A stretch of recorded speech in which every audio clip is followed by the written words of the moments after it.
Welcome back to this webinar on standardization request. Today we will present you the process for dealing with the standardization request we received from the European Commission and EFTA. And to guide you through this process, we have here two colleagues, Ségolène Martin on the one hand, who is head of the unit technical policy at CCMC, and Cinzia Misiroli, who is head of the unit sustainability and services at CCMC too.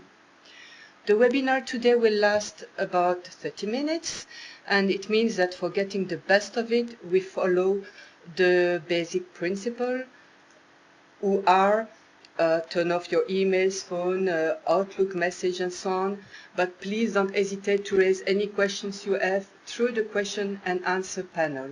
I just remind you that all the attendants are muted, so you don't have the possibility to raise a question verbally, only by writing. And then the idea is to review all your questions at the end of this webinar. If we don't have time to do it completely, we'll just note your questions, and we will prepare a question and answer list that we will upload on our CEN-CENELEC website, CEN-CENELEC website, by next Monday, because you are Friday today. So it's time to give the floor to your speakers of today. Ségolène and Cinzia, the floor is yours. Thank you very much, Nathalie, and hello, everybody. My name is Ségolène. I have the pleasure to start this webinar, and I will first start with the structure of the webinar. We are quickly first going to explain you what are standardization requests, then lead you through the process to draft and approve standardization requests and what we do at each step of this process. Then give you some tips on where to find more information, and end with the key learning points we would like you to remember from this webinar. Let's start, and let me start by giving you a very short definition of what are standardization requests. A standardization request is a request, a kind of invitation from the European Commission to the European standardization organizations to develop one or several standards to support legislation or public policies. I believe many of you had already heard about mandates. In fact, since 2012, we have a new regulation on the European standardization, and now mandates are called standardization requests. I have to tell you that it's not only a change of name, because with this new regulation, we also have new legal provisions. Two of these legal provisions are now on the screen. First of all, the European Commission defines the requirements as to the content to be met by the standard it is asking in this standardization request. And then the European Commission asks for a deadline for its adoption. In fact, it's different from the past because in terms of requirements, they are much more detailed now, and the deadline is really compulsory. A very quick example now on the screen. Some deliverable asked in the already accepted standardization request on e-invoicing. So here you can see what is being asked and the publication date asked in the standardization request. Let me quickly finish this slide by telling you that we have seen in the definition that the core purpose of standardization request is to ask for a standardization deliverable. Some of them may be preceded or accompanied by a programming stage, what we call a programming stage. So basically it can be pre-normative research, testing, etc. In this case, the programming stage will be included in the mandate, in the standardization request, and will be followed by the development of the standard or standards later on.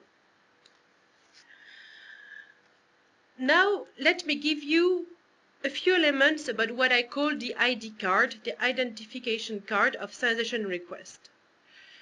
First of all, a standardization request is a formal legal act which is called a European Commission implementing decision. And here on the screen you have a cover page of one of them which has already been adopted last year. In fact, this legal document is adopted by the European Commission after a wide consultation and after a consultation of the member states of the European Union, as we are later going to see with CEN-CENELEC. Standardization requests have two references. Here, the reference of the legal act, which is the major reference. And later on, when the Commission includes the standardization request on its database, it is going to give to the standardization request another reference, a complementary reference with the 3 numbers, M followed by 3 numbers. Since the beginning of this new regulation on European standardization, which came into force in 2013, we have received a few standardization requests which have gone through all the process which CEN-CENELEC is going to explain to you. And here are a few figures on what was the outcome. Currently, we have 3 standardization requests which have been accepted by CEN and CENELEC. Both of them are implementing this standardization request. So these are topics, for example, climate change, which are of interest for both CEN and CENELEC. 1 has been accepted by CENELEC only, 3 were accepted by CEN only, and 1 has been rejected by CEN and CENELEC. Currently, we are in contact with the European Commission to work on draft standardization requests, which have not gone yet through the approval process, and we have more or less 17 standardization requests. Here are a few examples of these standardization requests. Very quickly, we have one on algae and its products. We have one on recreational craft and personal watercraft, and one on alcohol-powered flueless fireplaces, just to give you a few examples and a flavor on what standardization can be about. So this is an introduction on standardization requests to give you a few main elements so you understand what they are about.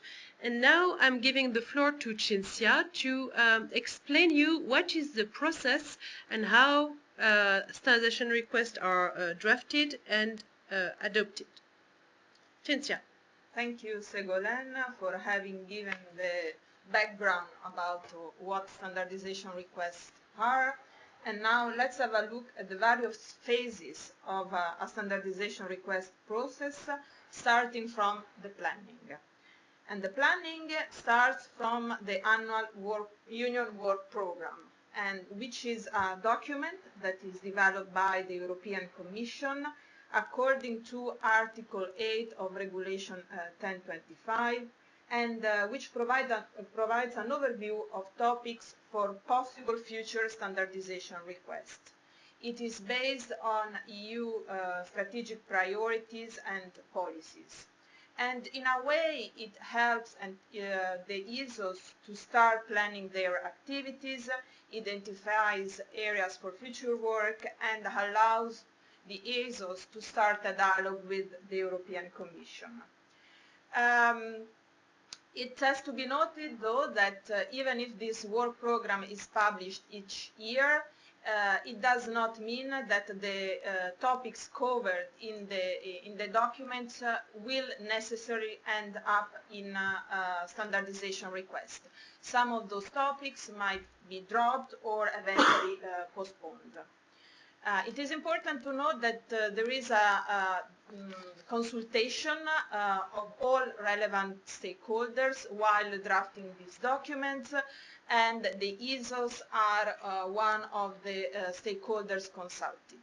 And as a matter of fact, the annual Union Work Program for 2016 is currently under drafting, and the consultation process is ongoing, and the CEN-CENELEC members have been invited to comment upon this first draft, as well as the relevant technical committees identified.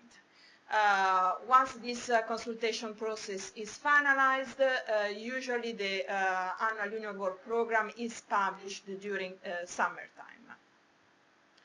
There is a principle that we wanted to highlight is that only topics covered by the Union Work Programme should result in standardization request. As a matter of fact, if there is an urgency for health and safety matters, for example, standardization request also for topics not covered by the Union Work Programme could be adopted. After the planning phase, let's talk about the preparation. The preparation and the drafting of standardization requests is a key step in the process in order for the standardization request to be feasible for the European Standard Organization so that the result can be delivered within the defined time frame. For these reasons, bilateral discussions and negotiations between the ESOs and the Commission should start as early as possible in the process. And how does this process work?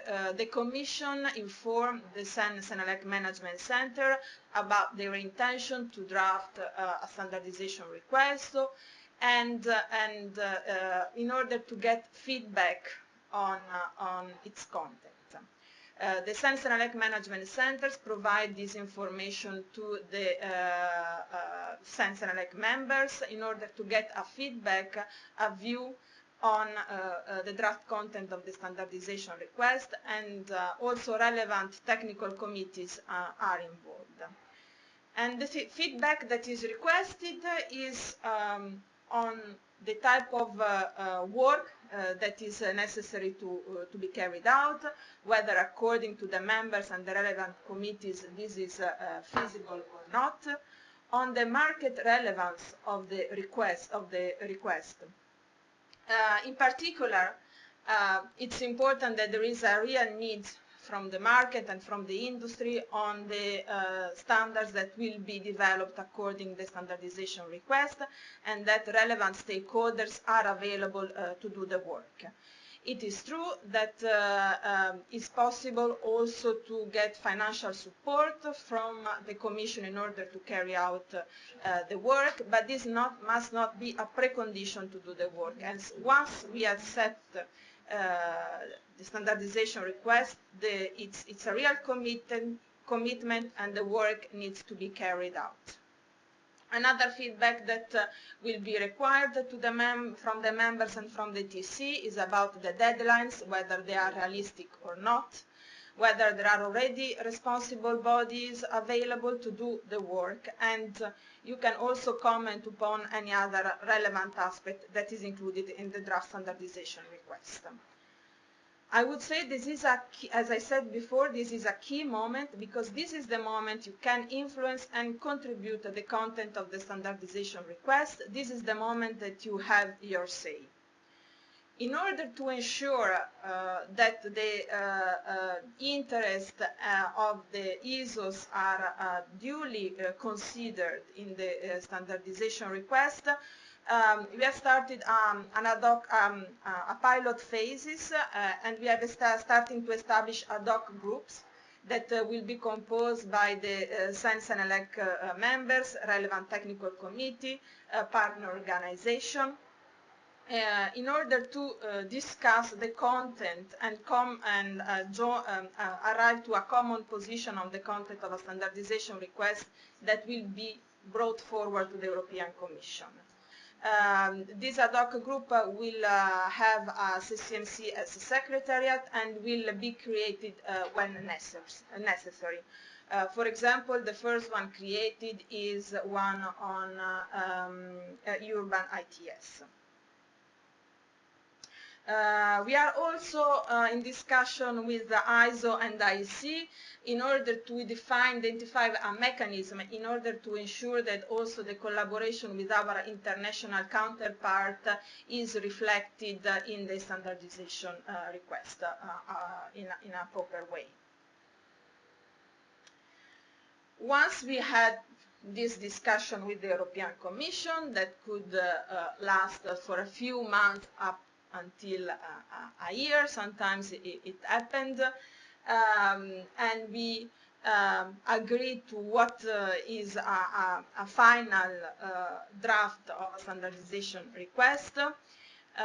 We submit this draft to the CEN-CENELEC technical board for acceptance or rejection. As a matter of fact, in all these preparatory phases, as said, we try to have this dialogue with the European Commission, hoping to have a standardization request that is acceptable for all parties. But it might happen that there are still concerns, and that is why if the members and the technical committee feels that they will not be able to respond to the standardization request and to commit to what is included, there is also, of course, the possibility to reject it. So in order to respond in time to the standardization request, we will submit the draft to the CEN-CENELEC technical board for acceptance, still when the standardization request is in its final draft format. The decision is a 4-week decision by correspondence, and as usually we do for any other decision. Why we submit the standardization request while it's still on a draft format is because once we are officially notified by the European Commission of the final standardization request, CEN-CENELEC needs to respond within 1 month. And this is a requirement that is included in the Regulation 2025. And the fact that we submitted while it's still a draft allows us to take corrective action if necessary. This is the process at CEN-CENELEC level.